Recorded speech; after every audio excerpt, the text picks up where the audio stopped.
Apa gunanya Tuhan Yesus naik ke surga? Tuhan Yesus pernah berkata kepada murid-muridnya, sesaat kamu akan melihat aku, namun sesaat lagi kamu tidak akan melihat aku. Pada saat engkau mendengar firman itu, pada saat murid-murid mendengar itu dapatnya adalah ketika Yesus mati, kemudian gak melihat lagi. Tapi sesaat kamu akan melihat aku, dan sesaat lagi kamu tidak melihat aku. Itu juga adalah ketika dia naik ke surga. Sampai ia naik ke surga. Dan sampai hari ini kita tidak melihat Tuhan Yesus Kristus. Tetapi bukan berarti dia tidak ada. Pada waktunya nanti dia akan turun kembali. Kegunaannya apa untuk turun, untuk naik dia ke surga? Kita mau melihat di dalam Efesus 4 terlebih dahulu. Mari kita buka di dalam Efesus 4. Kita buka dalam Efesus 4. Sebab itu aku menasihatkan kamu. Aku di sini Rasul Paulus, orang yang dipenjarakan karena Tuhan, supaya hidupmu sebagai orang-orang yang telah dipanggil berpadanan dengan panggilan itu. Hendaklah kamu selalu rendah hati, lemah lembut, dan sabar. Tunjukkanlah kasihmu dalam hal saling membantu, dan berusahalah memelihara kesatuan roh oleh ikatan damai sejahtera. Satu tubuh, satu roh, sebagaimana kamu telah dipanggil kepada satu pengharapan yang terkandung dalam panggilan. Satu Tuhan, satu iman, satu baptisan, satu Allah dan Bapa dari semua, Allah yang di atas semua dan oleh semua dan di dalam semua. Tetapi kepada kita masing-masing telah dianugerahkan kasih karunia menurut ukuran pemberian Kristus. Itulah sebabnya kata Nas, tatkala ia naik ke tempat tinggi, ia membawa tawanan-tawanan, ia memberikan pemberian-pemberian kepada manusia. Bukankah ia telah naik berarti bahwa ia juga telah turun ke bagian bumi yang paling bawah? Ia yang telah turun, ia juga telah naik jauh lebih tinggi daripada semua langit untuk memenuhkan segala sesuatu.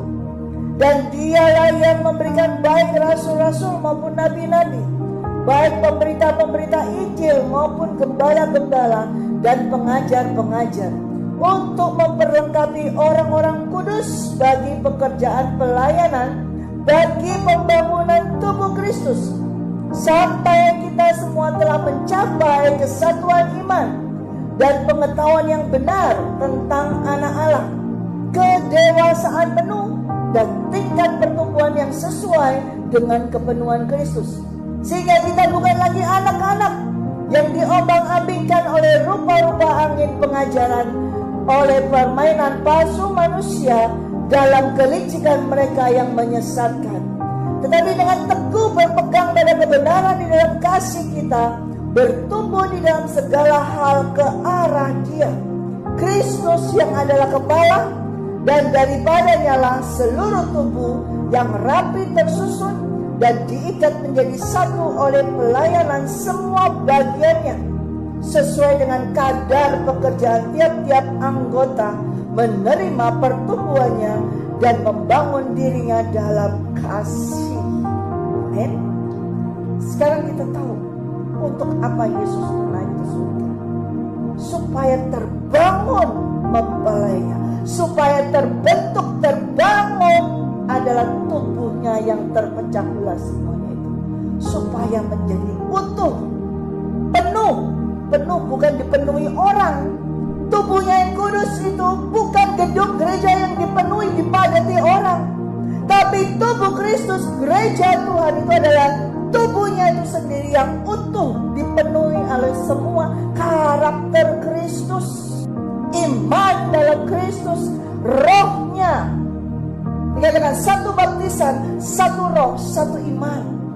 Karena banyak saudara, sekalipun gedung gereja besar dipenuhi oleh orang banyak untuk yang sudah terima Yesus, tetapi mereka tidak satu roh, mereka tidak satu tubuh, mereka tidak satu baptisan, yang terutama mereka tidak satu roh.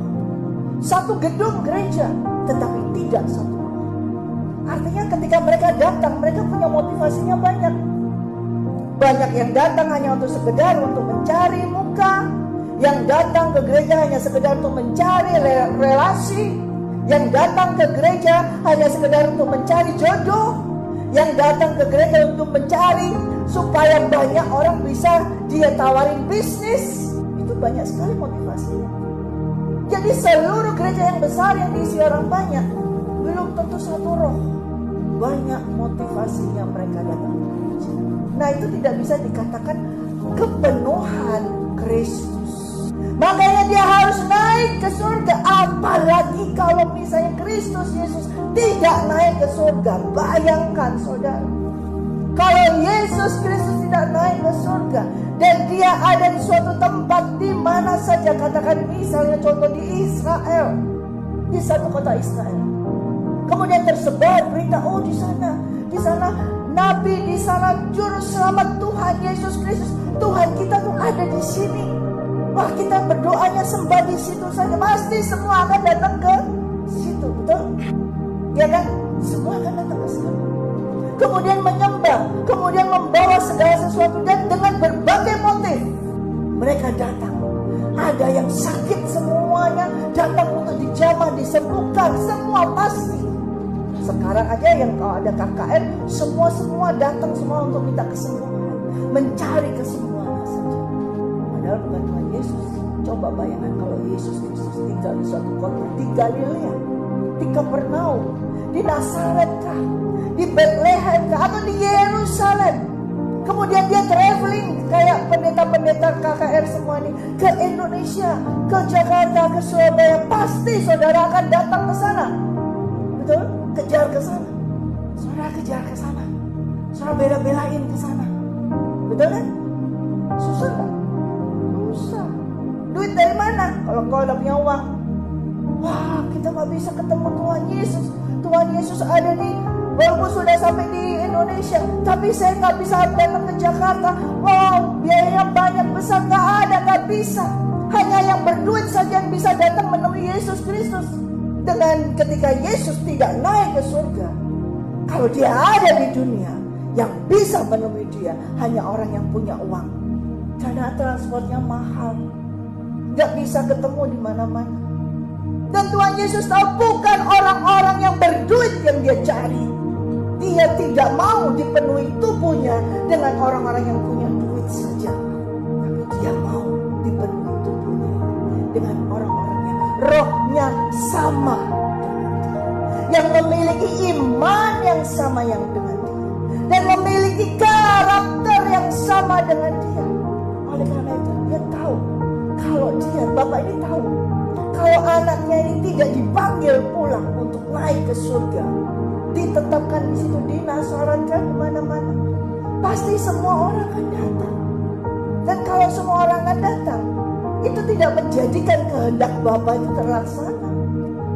Hanya orang-orang tertentu saja yang bisa datang, yang bisa menemui Yesus, yang bisa beribadah. Kalau Yesus Kristus 2000 tahun yang lalu tidak naik ke surga, saya percaya saudara dan saya tidak akan ada di sini. Tidak akan ada.